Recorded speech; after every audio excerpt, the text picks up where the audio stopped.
ڕۆژهەڵاتی کوردستان پارچە ئارامەکەی کوردستان هەندێک لە بەرپرسانی ئێران بە شانازیەوە باز لەوە دەکەن کە ڕۆژهەڵاتی کوردستان لە هەموو بەشەکانی دیکەی کوردستان ئارامترە و تەنانەت هەندێکیشیان دەڵێن ڕۆژهەڵاتی کوردستان لە ناوچەکانی دیکەی ئێرانی ئارامترە. بەڵام ماوەیە کە چەند حەزبێکی ڕۆژهەڵاتی کوردستان هێزەکانی خۆیان لەسەر سنوورەکانی نێوان باشوور و ڕۆژهەڵاتی کوردستان جێگیر کردووە. هەندێک لە زانیاریەکانیش باز لەوە دەکەن لە بەرامبەردا حکوومەت ئێرانیش ژمارەێک لە هێزەکانی سوپای پاسدارانی لە ناوچە سنووریەکان کۆ کردوتەوە. لە ماوەی دوو مانگی ڕابردوودا لە چەندین ناوچەی ڕۆژهەڵاتی کوردستان لەوانە ناوچەکانی جوانڕۆ، کامیاران، مەریوان، سەردەشت و شنۆ شەڕ و پێکدادان لە نێوان هێزە کوردیەکان و هێزەکانی سوپای پاسداران ڕوویداوە.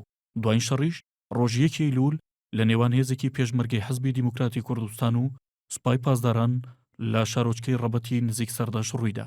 لە 10 ساڵی ڕابردوودا زۆربەی و شەڕانی لە ڕۆژهەڵاتی کوردستان ڕوویان داوە لەلایەن پارتی ژیانی ئازادی کوردستان پژاکەوە ئەنجام دراون و لە ماوەیەدا حزبەکانی دیکە جم و جوڵی چەکداریان نەبوو تەنها چەند جارێک نەبێت کە هێزەکانی سەر بە حیزبی دیموکراتی کوردستان لە ساڵەکانی 2008 و 2014دا چالاکی چەکداریان هەبووە.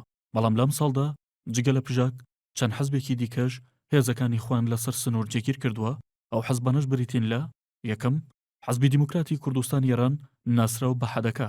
ئەو حەزبەکە نزیکەی 20 ساڵە چالێکی چەکداری ڕاگرتووە، بەڵام لە مانگی یاری ئەم ساڵەوە بەشێک لە هێزەکانی خۆی لە قەندیل جێگیر کردووە.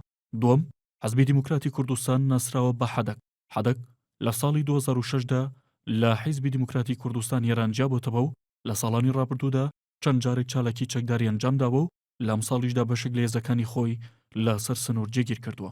سێەم کۆمەڵی شۆڕشگەری زەحمەتکێشانی کوردستان ناسراو بە کۆمەڵەش هاوشێوەی حیزبی دیموکرات زیاتر لە 20 ساڵە شەڕی چەکداری ڕاگرتووە و لە ئێستاشدا ماوەیەک دەبێت هێزەکانی خۆی لەسەر سنوور جوڵاندووە.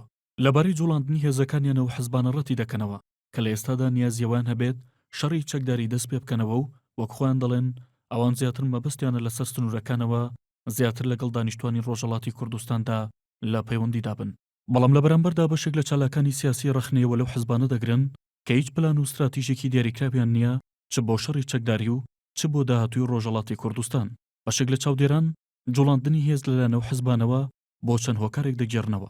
لەوانە یەکەم بەهۆی قەیرانی دارایی هەرێمی کوردستانەوە ئەو حەزبانەش تووشی قەیران بوون و بەجێگیرکردنی هێزەکانیان لەسەر سنوور بەنیازن بە وەرگرتنی گومرگ لە سنوورەکان بەشێک لە پێویستێ داراییەکانیان دەستەبەر بکەن.